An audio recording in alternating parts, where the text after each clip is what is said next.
All right, it is right at the top of the hour, and good afternoon, financial professionals. I'm Phil Haug, Senior VP of Sales with E4 Insurance Services, welcoming you to today's brew, building relationships every week.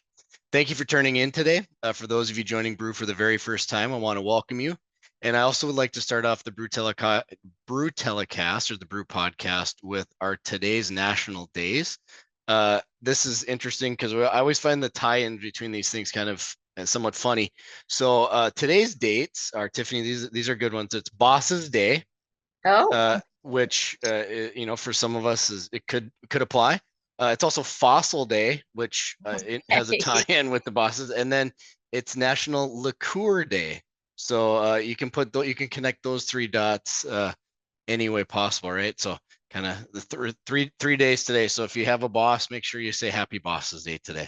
And hopefully he's not a fossil, and then she's not making you want to have some liqueur at the end of the day. So that's the only way I can tie those three things together. But on today's brew, we are going to continue October's focus planning series around selling your business.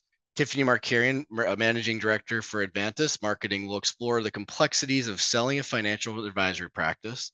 And whether you're thinking about transitioning out of the business or actively preparing for the sale, the podcast is designed to help financial advisors navigate through the entire process.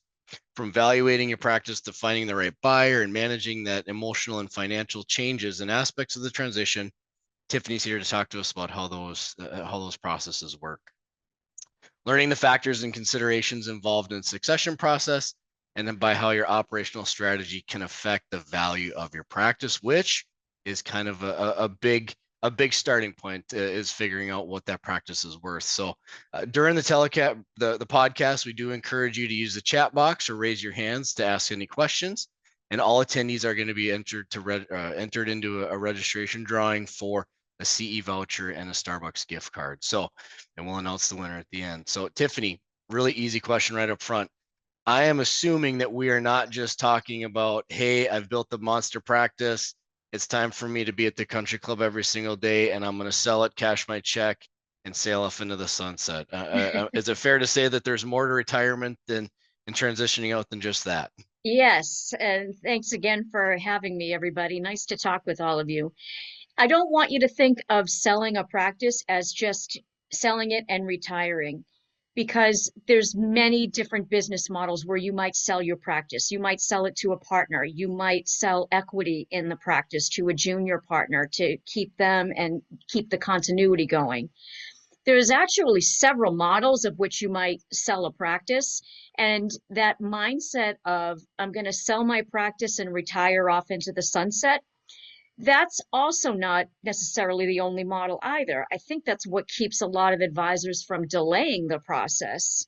When Mm-hmm. in reality, whatever model you sell, and look, you could decide to sell your practice because you just want to focus on being in front of clients. You Mm-hmm. want to join a bigger operation that has maybe more resources and staff and so forth. And then that way you could be just a lead advisor and focus on your business. That's what we would call sell and become an employee of a larger entity. And some of those larger entities, they'll pay good money for it, Mm-hmm. but you also have to think through, that sounds great. I'm going to offload my back office. I'm going to, gain more marketing resources. This is great. I'll keep my brand if they allow me to do that. But are you really prepared to give up control of the business? You might say, hey, I've just found this person from my church, or I just met this person at the country club, and I think they'd be a great part-time assistant. She's retired, but looking to come back in, used to work with one of the wirehouses. And the big Mm-hmm. company's like, yeah, that's great, but no, you can't hire your own people. And it's like, oh, wait a minute, I just sold to a bigger entity. So that's a situation where I don't want to retire. I want to keep going, but what's my intention of selling ownership? Two is, like I said, you might sell equity. So maybe you have a partner and you don't want that partner to leave, or you have two phenomenal lead advisors on your team and you don't want them to leave and take all the relationships that they've built through you. You Mm-hmm. want to give them some equity in the business and keep them motivated to stay. But then you might have someone that says, I can't see myself retiring, but I don't want to take care of this massive book of business anymore. I've got my 10 favorite clients, and if I could spend all day doing that, I'd love to do that. But that's a possibility too. You might sell different lines of your business. Maybe you have a practice that has been you started in college and now you're ready to retire. And I've got insurance lines, I've got mutual funds and annuities, and I've been migrating into managed money, and some clients are doing fee based. And I just have to start looking at my business now. Am I going to Hmm. bring on a junior partner? Or am I going to sell this? Am I going to sell the lower tier of my book of business? Selling the lower tier might not be as profitable, but it's a way to have control over who serves your clients. Maybe it's a way to go up market or just work with your favorite clients. Hmm. And then, of course, the other is I decide I want to fully sell my practice. And sometimes that has to happen if there's a health issue or a significant life transition that's going on. Unfortunately, when it's a health situation that's unexpected, that doesn't give you a lot of time to plan. That's why we Right. always say the minute it goes in your mind, that's a good time to get a valuation done of your practice. Because then you're going to know, oh, this isn't as high as I thought it would be. The valuation companies can tell you what you could do to boost the value of your practice, and you've got many years to be able to do it. I was gonna ask you on that. Obviously, establishing a value is a cornerstone to making that transition or making that sale, retiring out. Um, on the second one, the first opportunity is we sell into a larger practice, sell into a larger firm. That is more of kind of an end stage, right? And then you're kind of at that point where hey, I built it up. It's time to step back into that advisory role and have less of the day to day. When it Well, comes really, to what the it means is how many headaches am I dealing with on a day to day basis? And if right, I really want to scale this business, do I have the income and revenue to be able to do that myself? And do I have the wherewithal to build this myself? Or do I want to join a larger practice who and have might them pay me to do it? So you're still involved. right, Are you an employee? Are you an independent firm? But maybe the ownership is a change on paper. That can yeah, be dangerous, though. That sounds yeah, great, but what if that larger firm is buying you with private equity? And next thing you know, that larger firm then gets sold, and everything that you agreed upon now gets changed. And right. joining another firm, think about what's that's going to take to get to know their systems, transition your stuff over. Is there major culture changes? So Right. my point here is if you think about merging or selling to a larger entity, it's going to sound good. Yeah. Just Yeah. like Oh, yeah. it's going to sound great when you talk to the principals. My best advice would be one, make sure you have your own attorney. If your intention is, I want to keep my staff, I want to stay home on Fridays, that needs to Hmm. be in the agreement. But more importantly than that, I would meet with their ops team and their compliance team. Because what if the principal's like, yeah, we can do that. Yeah, we can bring over all your data. And the way you've got your data, ops is like, this isn't going to come over in time. So next thing Yeah. you know, you're locked in and they can get your data over, but the performance reporting is going to be from the date they get it over, not the Right. 15 years you've been in. So there's a lot that goes on, which is why I'm glad you're Yeah. having this conversation. Yeah. And along the same line, so when it comes to the equity partnership, when it comes to the junior advisor, so to speak, junior partner, when, you know, when would you advise, not to use the word advisor seven times in a sentence, but when would you advise the advisor of having that conversation with them saying, hey, if there's an opportunity for you to have equity or to buy in here, is that an early in the conversation? Is that a later in the tenure? Like, what do you see working best with that buyout? Because I can see it being a really nice carrot going, well, if I come in and I perform and I do well, I'm going to get an opportunity to transition into an ownership share. Is that an early, middle, late? How do you see that typically working best? Well, it has to be the right fit. So what if you say, hey, join our practice, you can have equity ownership down the road. And Yeah. okay, how long is that runway? How good is that person? Are they Hmm. getting their CFP? Whatever it is, you typically know that who is bringing in revenue to the bottom line, who's actually helping to grow the practice, or Hmm. who's helping to keep the practice scalable. That could be an ops person, that could be an advisor. What if your firm has 15 advisors, but only one of them has an equity path? So if you Mm-hmm. start promising that to everybody, you're going to lose people when the equity isn't coming. Mm-hmm. So it's one of those things where you have to have some bogeys set out.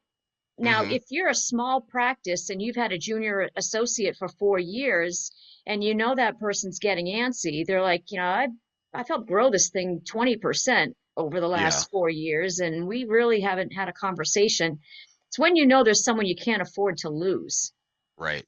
So you've identified that person, and at that point, when you're having that conversation of equity and And it's not bio, that easy of a conversation because can that person buy the shares? Or right, are you funding the shares for that person? Are you giving them 1% of the business?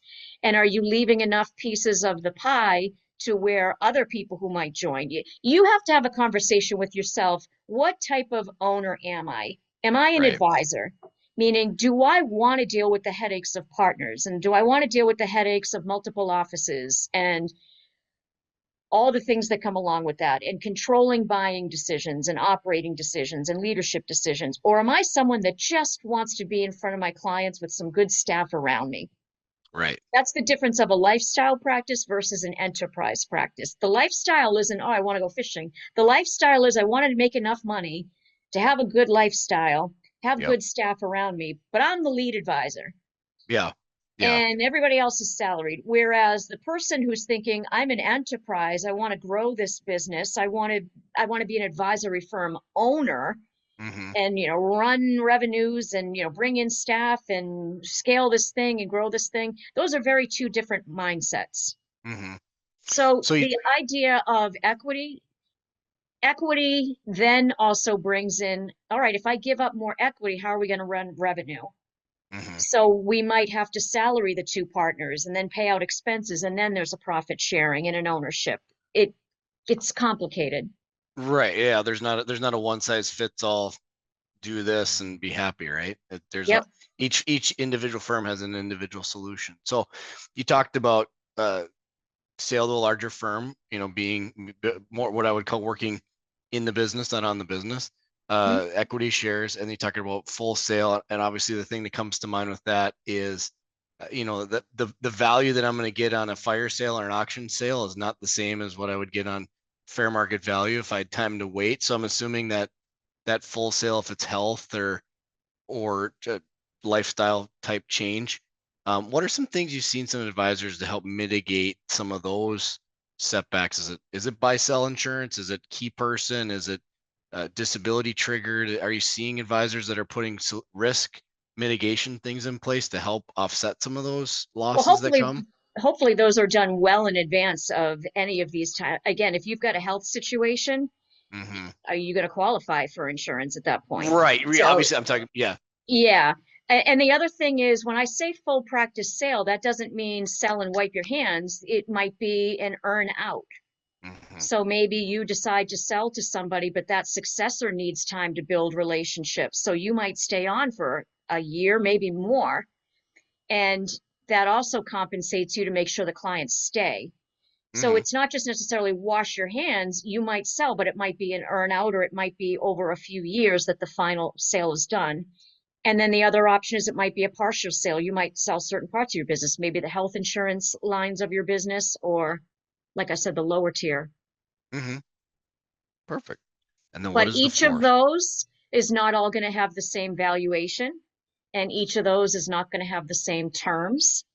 And there's not one way to do an evaluation, which is why you have to be careful when you hear these, you can get 5 times your revenue. Well, revenue is not all built the same. Is that revenue predictable? And is that revenue one time or is it recurring?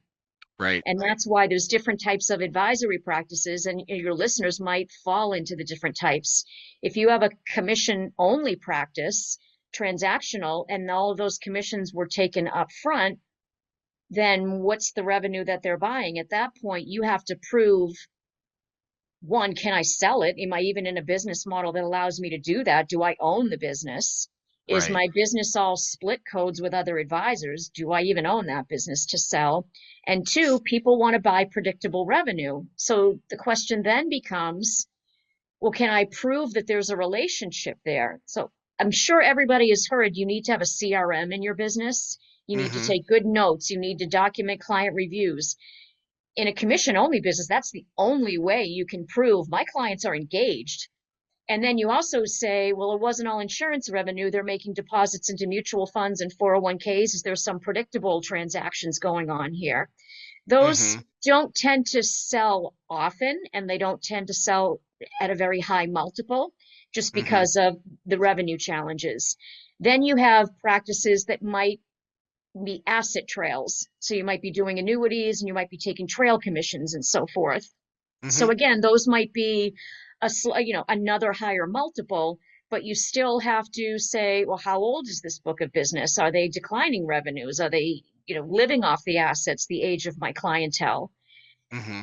The advisory practices that have asset management fees would have another higher multiple because those asset fees are predictable as long as they keep maintaining the portfolio. And then there's practices that have planning fees. So there's a wide spread of 1, 2, 3, 5 times multiples based on how your practice is built and how predictable the revenue is and what is the revenue. Yeah, so it's safe to say it's not just the dollar, it's the source of the dollar that matters when it comes to And the valuation. predictability, meaning the frequency of returning. If I buy this business, but all of your commissions were taken up front, and these clients were used to transactional business, and I have a fee driven model, are those Yeah, clients even going to pay?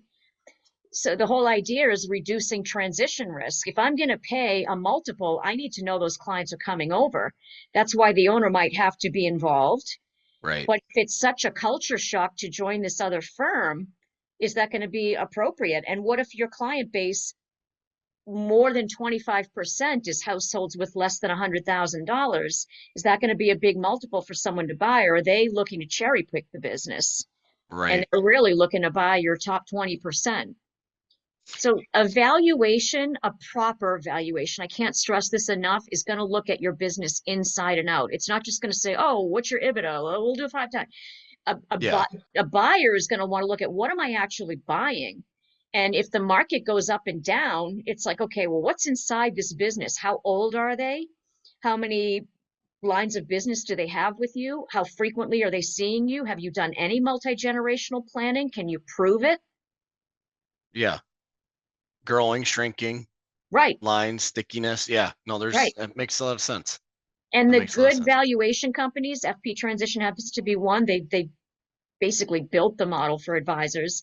It's not a couple $100, it's a couple thousand, but think of what negotiating power you're going to have when you know what's going on in your business. And if you start this early enough, 7 years before you're even thinking about this, if your business is saying, oh, I'm only worth this, but if I made these adjustments in the way I run my business or the types of clients, the way I take revenue coming on board, I can boost my value. Hmm. We did kind of along those lines. We did have a question in the chat box. Can you explain if there is a difference between the valuation of a FINRA hybrid RIA and a pure RA that's fee based? So you've Well, got you've got your hybrids with kind of BD split, and yep. then the pure trailer. So talk to me about the differences between those valuations. Well, again, would that so here's the deal. If you're with a hybrid and that broker dealer is going to fund some of the transition, that Hmm. broker dealer is probably going to require the buyer to come on to that broker dealer platform. Is somebody going to be willing to do? I'm not saying that this is a must, but it's a factor that's considered if that BD is Hmm. going to help fund. They're not going to fund it and have you take everything away. Hmm. And from then, what types of products were they all upfront commissions on the BD side, or were there trail commissions? Can you bifurcate and split what you're selling? In a pure RIA, you probably have the control over your own destiny. Hmm. Now, you might not have the funding of a BD. You might have to do private funding or so forth between both parties. So, is there a difference? What's the transition risk? And what does a Hmm. buyer have to do to get access to those assets? And do you actually own them? If you're not with an independent broker dealer, that's probably going to be a different story. Hmm. There's a Okay. lot of factors in that one, but I think the biggest one would be with the broker dealer to be able to do that is that buyer going to have to come over, or is that buyer already inside that BD? And then at that point, whether it's a RIA pure or a hybrid, Mm-hmm. you can't say they're both the same if the pure RIA is not doing any commission. If they're a fee only, then they can, again, what's the predictability of that revenue? Let's say the fee only has a subscription model, meaning you pay per month for financial advice. Mm-hmm. And so you have a number of subscribers paying for that. But the revenues on the BD hybrid side are much higher than that advisor. Mm-hmm. Or that advisor is doing a one-time planning fee of $10,000 and then an asset management fee. How frequently are you seeing that client? You have a fiduciary standard, hopefully more, but this client over here is also doing insurance. They're also doing other lines of business for that client. So it's kind of like we have to look up at the two makeups of the practice. Yeah. And then lastly, which makes sense. I mean, when you're obviously you've got the BD has revenue and they're going to have influence and say in coming in and having some funding potentially on that side of it. And then the RA makes sense as far as like the consistency and the flow and tenure.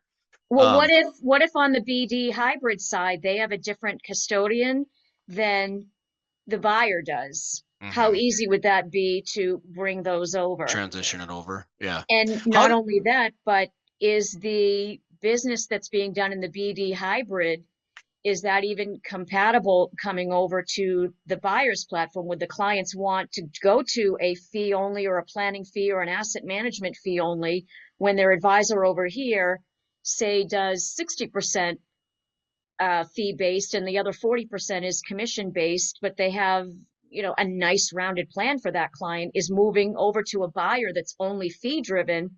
Are the clients going to stay with that? right. So Do the clients want that to move with them? valuation going to Yeah. be right? So this is as much about due diligence as it is about, you have to find the right culture fit. No. And most advisors, I think, are going to be the type of advisor that says, I want my clients well taken care of. Yeah, I hope I so, want to leave right? them with a good name. Yeah. And if I'm in an earn out and I'm joining a firm that's a completely different business model than my clients have been used to, how hard is that for me to earn my earn out? Yeah. On the buyout side of things, kind of near and dear to us here at E4, how do you see the insurance, the commission-based products? How do you see that factored into the valuation with life insurance, annuities, long-term care, DI? Um, how do you see those factored into the valuation of a business when it comes to sale? Yeah. So if you go to companies like FP Transitions to do your valuation, they built a model to value an insurance line and the impact. And they have found that having insurance in a well-rounded book of business can boost a valuation by 10 to 15%. That's Nice. that's real money. Now, it depends upon the products that you are selling. So when I say it's an intense process to go through an evaluation, a proper one, it is. They're going to ask you Hmm. about all your policies. How many are this age? How many are term? How many are permanent? Et cetera. What's the cash values in some of these policies? So they're going to look at quite a lot of things. But having multiple lines with a client does make them more loyal. It If you've been doing multi-generational planning with insurance planning, that means the household relationship may be more intact. Hmm. If it's an older book of business, but you're starting to bring in the children, that's more palatable to a buyer. So I'm not going to say that selling an insurance book of business alone, if you're an insurance agent and you work for an insurance agency and you may or may not own those policies, Hmm. you might be better off with the vestings in a commission based business, in a commission transactional business. But if it's a blended business, hybrid type business, Hmm. it could boost the valuation. Nice. Which my background is always kind of the what makes clients sticky, right? Makes them stay is more lines, more points of contact, more, more pieces of business, more contracts, more, the more that they seem to have with a relationship with the advisor, the longer the tenure stays. In fact, the firm I was at before, if we had a 4-line client, we had a 99% tenure retention. And my joke with the old advisors was those clients don't leave, they die. If we had 1 or 2 lines, it was in the 80%. So basically 20% of your book every year would turn over. but when we could get to 4 pieces of business, it would go to that, basically they would stay. So it makes sense to me that that would be pretty consistent, Now, what across could the board. detract from that? And this could work in your favor or not in your favor. So, depending upon the buyer marketplace out there, let's say you have a very large book of business. Mm-hmm. Most RIA businesses are not, very large. An advisor would not have 600 clients in most cases. If you're a Mm-hmm. pure RIA doing asset fees and the client's paying that fee, they have a smaller book of business. I don't Mm-hmm. mean in terms of AUM, but in terms of households that they Yeah, manage. head Give count that high smaller. level of Yeah. service. Right. So let's say you have that transactional commission business, and I only use the word transactional because that's what valuation companies will use. So I'm Mm-hmm. being consistent here. But you have 3 staff members to take care of this big book of business that right now you're sort of doing your reviews, et cetera, but Mm-hmm. you don't have a lot of recurring revenue. The buyer's going to say, so you have 3 staff members, they're probably keeping the clients on board. That's a big profitability drain, all of that salary, if we were to take them over, and there's no real predictable revenue here. That might not be a highly valued practice in your valuation. Whereas if another advisor, your business has recurring revenue and a staff member or two, the buyer might want that staff member or two, or they may not want that staff member. They have their own staff. Mm-hmm. So that may or may not play in your favor. And you certainly would hope that your staff would be well taken care of, but what if it's a culture shock? Right. Yeah, it's both sides of that coin, right? The Right. staff and the people buying it, or the company buying it. So And remember, if you're joining another firm, and you plan at least a year's worth of transition time, and it could be headaches. yeah. They may do things the way that you don't. They might say, "Oh yeah, we're compatible, or we use that system, or we use Money Guide Pro, or we use eMoney, or we all, clear through Schwab." But the way that they do planning, the way that they do compliance, the software that they use might be a different way of you doing things. And Right. like I said, what if you can't even get because you titled your CRM so specifically that it's not transferring over easily? Yeah. So this could Give be a yourself challenge. give yourself a runway. Yeah. Yeah, for sure. And what Well, if what if they say, "Oh yeah, you do seminars, great, but the seminars that you do, their compliance is like, no, you can't do that." It's like, well, we you, probably should have uncovered that early on. yeah. No, that's right. There's a lot of moving parts to transitioning that practice. So we do really appreciate you taking some time and investing your energy and efforts and knowledge with us. As always, our brew recordings will be on e4.insurance. So this will be in the library. So feel free to review this again, as well as any other brew calls that we've had in the past. And while we wait for any final questions in the chat box, or if anybody raises their hand, Tiffany, I'd like you to pick a number between 1 and 24 for our winner of the Starbucks gift card and CE voucher. Number 20. Number 20, and number 20 is Jeremy. Jeremy is the winner this week. So, Jeremy, somebody will be getting a hold of you from E4 with your winnings today. I do appreciate your time again, like I said. And next week we do have Corey Cox, who's senior business consultant with Principal, and he will be returning to discuss the importance of knowing your business's value. Talked a lot about that today with transitioning in the business out. Knowing that value is obviously a key component of that, and how it's calculated and those factors that come in.